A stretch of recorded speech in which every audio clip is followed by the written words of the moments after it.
Okay, magandang hapon mga kamukila. Happy Sunday po sa lahat. Ayan, kahit linggo na trabaho tayo kasi kailangan talaga mga kamukil. So ngayon, papaabot ko sa inyo na kaalaman mga kamukil. Simple lang to, napaka-simple, napaka-basic. Pero kapag wala ka pang alam nito, siguradong mahihirapan ka kung paano to kabit o install mga kamukila.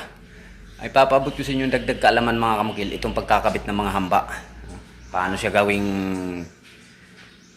perfecto yung pagkakabit, no? At sa madaling paraan lang, napakasimple at hindi ka maghihirap. Okay? Ayan, yung napapansin nyo, ito yung pinaka project ko mga kamukil. Ano? So kahapon, umpisa na ako sa pag-install ng ating design dyan. Papunta na yan dito. Ito po ang una kong upload sa previous upload natin na ginamit kong pang framing dito. Lahat tubular 1 by 1, no? Habol ko kasi dito mga kamukil, madali yung trabaho. And then pangalawa, napakatibay, no, ng ating kisame. So yan, kung napapansin nyo, may mga hamba na yung bawat pintuan natin. Sa taas, sobrahan sa taas. So dagdagan na lang natin ng file yan, tapos finishingan. So ito lahat mga kamukil, no, kinabit ko. Yan, papunta dun. So matapos ko itong ikabit ngayon, may oras pa, tatapunan ko naman yan mga kamukil ng halo. Okay, dito tayo.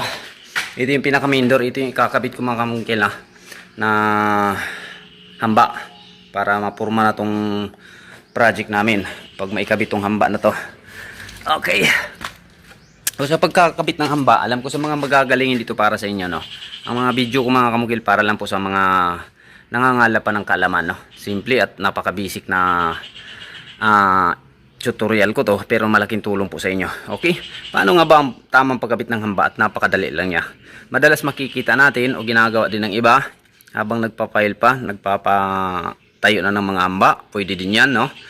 Or habang wala pang plastering, ikinakabit na yung mga hamba, no? Sa akin kasi mga kamukil, matagal para sa akin kapag wala pang plastering na ikakabit natin yung hamba.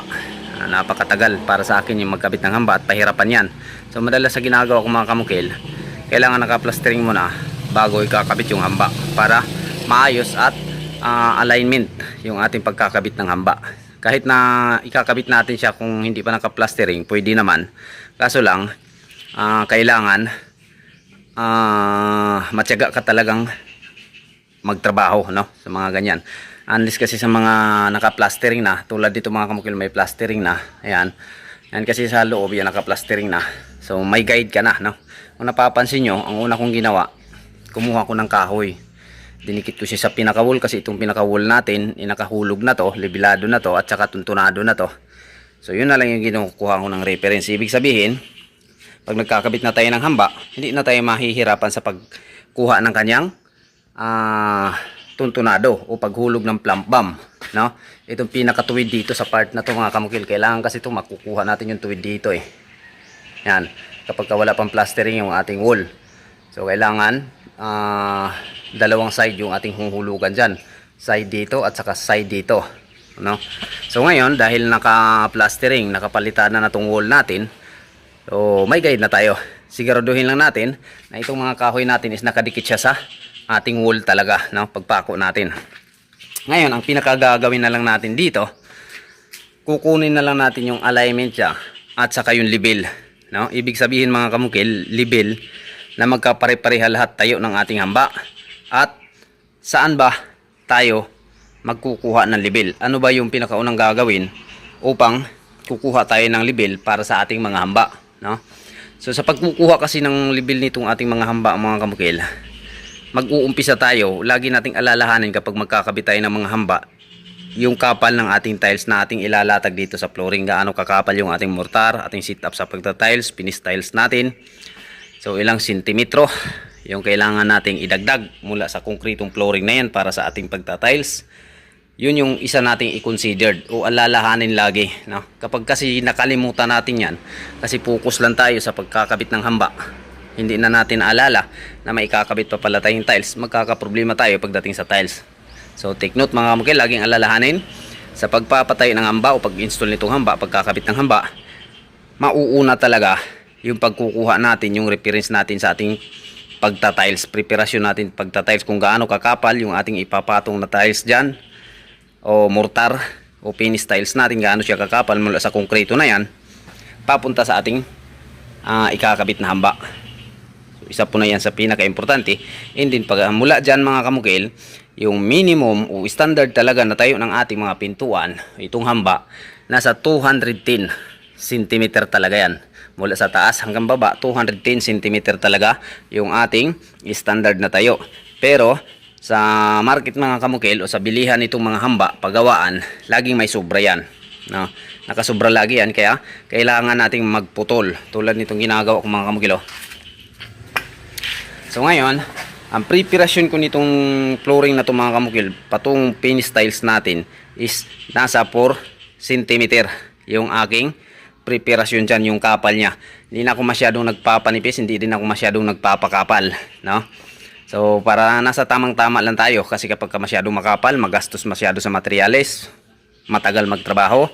Hindi pag masyadong matipis, delikado din sa tuklapan, no? Isa yan sa lagi nating alalahanin. So ngayon, yung pinutol ko dito mga kamukil, dahil gusto ko ang aking hamba ay mapapakain ko sa tiles, no? So nagputol ako dito mga kamukil ng 214 cm bawat hamba na yan. Yan. Ngayon nung naiputol ko na tong hamba na to ng 214 cm, naglagay kaagad ako ng ating bridging dyan. Na yun yung ating lalapatan o ating guide. Para dyan natin na lang ididikit yung ating hamba para sa pagkuha ng hulog o tuwid nitong sa side na ito. Okay? So ngayon, pag nakalagay na tayo dito, nakalagay na ako nito, ganun din sa baba, no? Ngayon, ang purpose nito mga kamukil, dahil ito yung maghahawak sa ating hamba kung atin na itong i-align. Ngayon, dahil nakalagay na ako ng dalawang kahoy na yan sa baba at sa taas, ang una kong ginagawa na naman mga kamukil, naglagay ako ng spike sa gilid nitong ating hamba. Importante yan mga kamukil, napaka-importante nitong spike na to, kasi kapag wala yan, walang kakapit doon sa ating konkreto at sa ating hamba. Hindi mapapatibay yung ating hamba pag walang spike. Na ngayon, nang nailagay ko na yung spike mga kamukil, sumukat ako ngayon ng mula dyan sa taas, kumuha ko ng 100 cm. Nandito yung tama ng 100 cm. Ganun din sa kabila mga kamukil, kumuha din ako ng 100 cm. So ngayon, nagtataka kayo bakit may tansi. Itong tansi na to mga kamukil, nakalibil to mula sa flooring papunta dyan sa taas ng 114 cm. Ayan o. Dito ako kumuha ng reference sa paglilibil mga kamukil sa flooring na to. Mula dyan sa pinaka-concrete flooring ko, naglibil ako ngayon ng 114 cm. Paikot yan. Dinala ko yan kung saan yung makapwesto yung mga hamba. Dinala ko dun yung libil na yun. Ngayon, dahil 114 ako mula sa baba, tapos 100 cm ako dyan sa taas, so sakto lang yung kinat ko na hamba na 214 cm.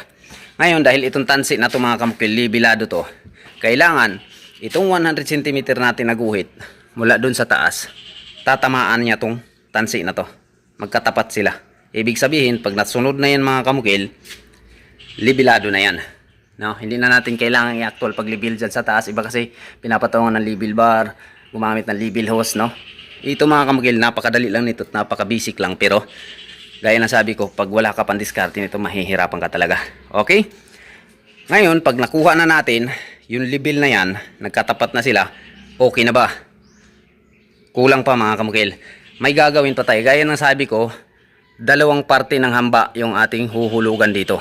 Sa part dito at sa part dito. Kung napapansin nyo, naglalagay ako ngayon ng hulog. No? Yan. Papunta yan sa baba. So kung nakikita nyo, kailangan itong side na to mga kamukil, isang side lang yung ating huhulugan. Kailangan makukuha din natin yung tuwid nito. Baka kasi mamaya pumaling siya dun, no? Dahil kampante na lang tayo dito sa brace natin at kampante na tayo dito. So laging alalahanin sa pagkabit ng hamba, kailangan libilado at saka tuntunado. Nakahulog din siya dito sa side na to. No? Dahil dahil naka-plastering na tong wall namin mga kamukil, no need ko nang maghulog sa side na to dito. Pero kapag wala pa tong plastering mga kamukil, kailangan ma-check mo din yan, no? So yung iba din ginagawa, dito sila nagkukuha ng hulog, no? Itong lapres na to. So ito nasilip ko na kasi yung lapres mga kamukil, walang sablay, no? Nasilip ko na rin yung kahoy, wala din sablay. Dito, tuwid na tuwid siya. Pero kapag masilip ko yung kahoy mga kamukil, sablay talaga, dito ako kukuha ng hulog ito. Kasi dito lalapat yung ating pintuan. Okay? Pwede din yan. So ngayon, dahil nakuha na natin yung hulog na yan, kailangan itong gilid ng ating hamba mga kamukil, tatamaan niya itong guhit natin. Ayan, ako napapansin nyo, tinama ko na yung guhit natin sa hamba. Iuurong natin yan kung hindi siya matatama. Kailangan itong mga guhit-guhit natin dito sa baba at saka sa taas masusunod to, no? At saka ito mga kamukil, kailangan magkatapat yan. So mamaya tingnan nyo. Okay, ayan na siya mga kamukil. Tapos na, no? Walang kahirap-hirap, ako lang mag-isa nagkabit mga kamukil. O pag may diskarte, walang mahirap, no?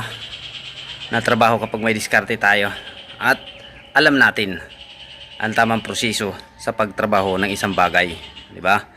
Yung ating level check, yan o, yung ating hulog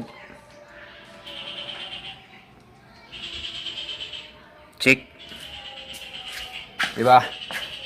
O, napakasimple lang, no? Kahit mag-isa ka lang, ako lang mag-isa mga kamukil, pero naikabit ko siya ng tama. Ayan, doon na naman, no? Yan lahat. So ngayon, dahil may oras pa, papatibayin natin to, no? Magwi-welding tayo ng mga deform bar dito. Papakapit natin itong mga pako na to sa spike natin para mas matibay. Okay, dahil main door to. Thank you, sana may makukuha kayong kaalaman.